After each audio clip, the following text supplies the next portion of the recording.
Positive thoughts in this system of things, and namaste.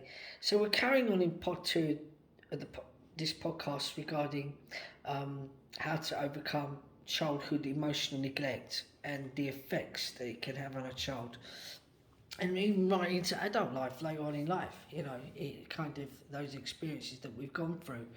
So, so as I spoke about in podcast one, the effects of childhood emotional neglect. Basically, the child feeling withdrawn, feeling anxious, not sleeping properly, insomnia, and so forth. So it can be seen as low confidence or low self-esteem. When I said in the last podcast, not feeling that they don't matter, that they're not enough, that their needs come last.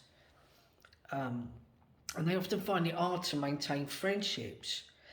Um, and adults can have all the same symptoms, but have other symptoms such as PTSD, emotional numbness.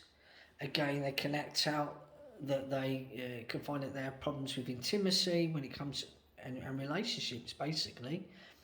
That they have many different addictions, from eating to uh, eating disorder, to being an alcoholic, um, to being a drug addict, right down to even a sex addict or even a shopaholic, having addictions because of this. So an addiction um, that seems from this emotional neglect, basically, as because these people, they were neglected emotionally from a belief that I am enough. Well, you don't buy into that, basically, and um, you know, I am not enoughness. I want more sex. I want more drugs. I want more food. I want more alcohol. Um, more hoarding. The list goes on. And there's many signs in adults who suffered as a child from basically emotional neglect. So the question is, how can you heal from this? Well, what is interesting is that people try and make it normal. But my dad never spoke to me, or my mother um, was depressed. They left the family home. Parents went through divorce. My father kicked me out of the house as a kid, ready for the street at a very young age. He didn't let me go back. I never saw my mother. I did not get on with my grandparents. They interfered. I knew I needed love. Um, my grandparents interfered. My parents knew that I needed love. They must have known that deep down. Um, so I tried to normalise the behaviour, which is what many people do. They feel that it's their fault, that they're too much. It may even tend to blame themselves, thinking there's something wrong with them. As a child growing up, basically, you kind of like you try to normalise it. My dad kicked me out of the house because he's going through a difficult time with mum. Mum and dad were going through a divorce. The relative touched me because they were lonely. It's my fault for being attractive, or running around in a bikini. I couldn't help it. I did not normalise other people's behaviour.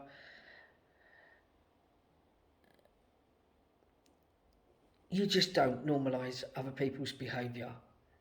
So you take a deep breath and you kind of reflect. You take your time and you stay present. Well, this happened to me. It was not okay. As much as you want to forgive people, you need to process the hurt, like a dialogue of it. And when reflecting back, and make you see and sit in that energy, basically. It was not okay. I did not ask for it. I did not deserve it. Because Mum worked nights. I made a noise and she'd hit you.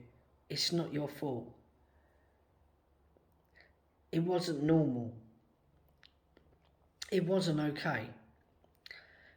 I did not deserve that. Being emotionally unavailable as a parent, don't blame yourself.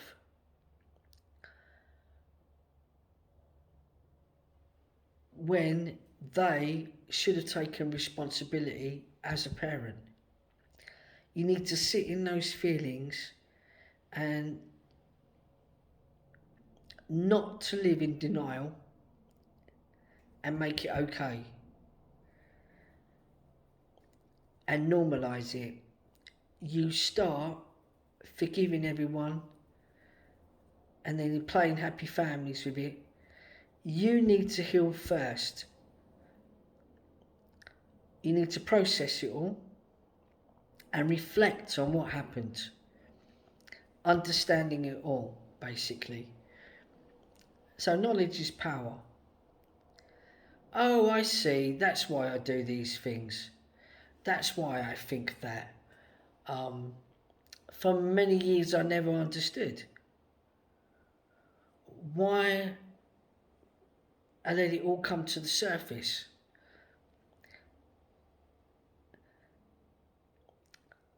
Going into a relationship and then planning the ending. Making the ending come earlier. Well, until you looked at your childhood, and this is really important, basically, now I see. That's why that came, that's where that came from. When looking at it and reflecting back. I'm going to carry on with this in part 3 of this podcast, and I'll discuss it a bit more with how to overcome childhood emotional neglect. So I'm going to say bye for now, positive thoughts in this system of things, and namaste. Bye for now.